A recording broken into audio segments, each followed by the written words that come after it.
حضور نے جب کوئی راز کی بات کرنا ہوتی تو حضرت حذیفہ بن یمان سے کرتے۔ تو فرماتے ہیں کہ میں چونکہ حضور کے ساتھ نماز نہیں پڑھ سکا تھا، کافی وقت گزر گیا، تو ماں نے مجھے اجازت دی حضور کی خدمت میں حاضر ہونے کی۔ اس شرط پہ ماں نے چھٹی دے دی کہ حضور سے جا کے میرے لیے بھی اور اپنے لیے بھی مغفرت کی دعا کروانا، چونکہ صحابہ کی شدید آرزو ہوتی تھی کہ حضور کے ہاتھ اٹھ جائے۔ انہیں پتہ تھا کہ یہ ہاتھ اٹھ جائے تو باب اجابت تک پہنچتے ہیں، پھر خالی نہیں موڑے جاتے۔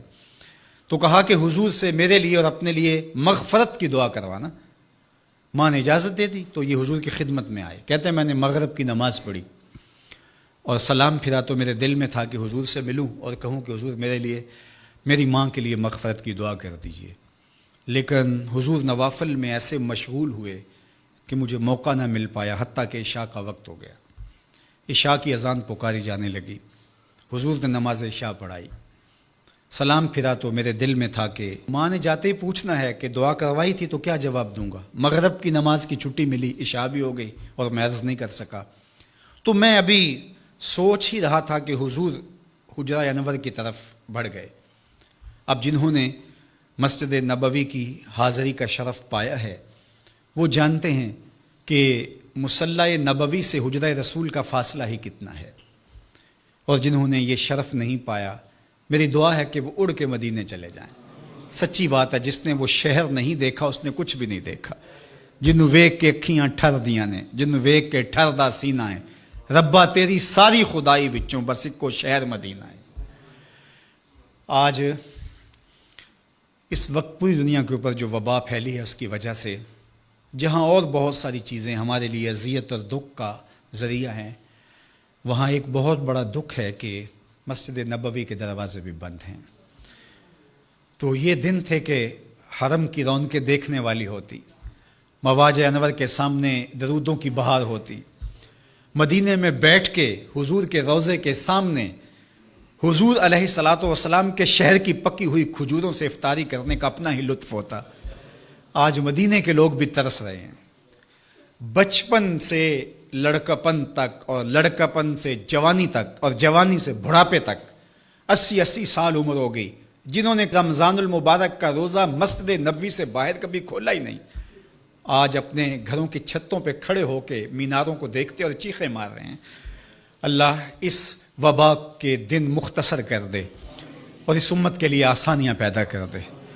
تو حضور علیہ السلام اٹھے مصلی انور سے اور اپنے حجرہ انور کی طرف چل پڑے۔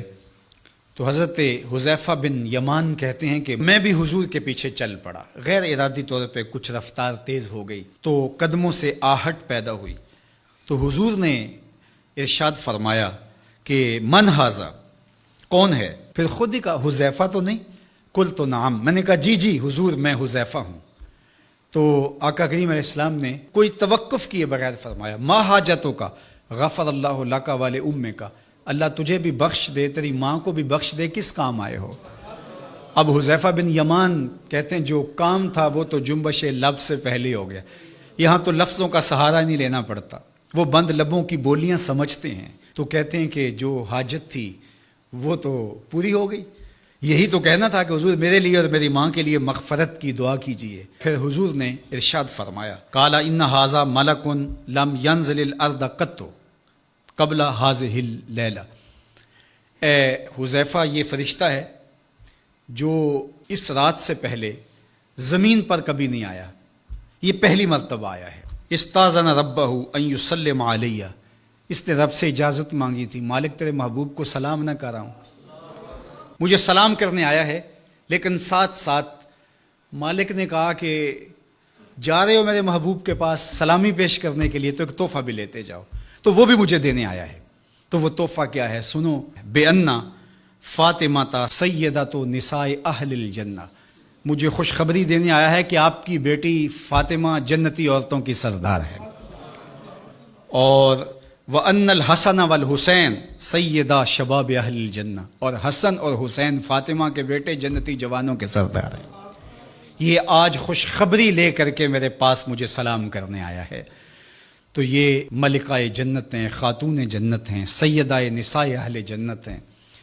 کہتے ہیں کہ جب حضور علیہ الصلاۃ والسلام کو سیدہ فاطمہ الزہرا رضی اللہ تعالی عنہا کوئی بات کرتی تھی تو حضور ان کی بات کو نہیں ٹالتے تھے، ان کی بات مان لیتے تھے۔ تو آج ہم سیدہ فاطمہ الزہرا رضی اللہ تعالی عنہا کی وساطت سے حضور کی بارگاہ میں استغاثہ پیش کرتے ہیں کہ اس امت مرحوم پہ اللہ سے رحم کی خیرات مانگیں اور اللہ میرے وطن کی خیر کرے، امن، رحمت اور کرم نوازیوں کے اجالے اور نور نصیب ہو، میری قوم کی بیٹیوں کو اسوہ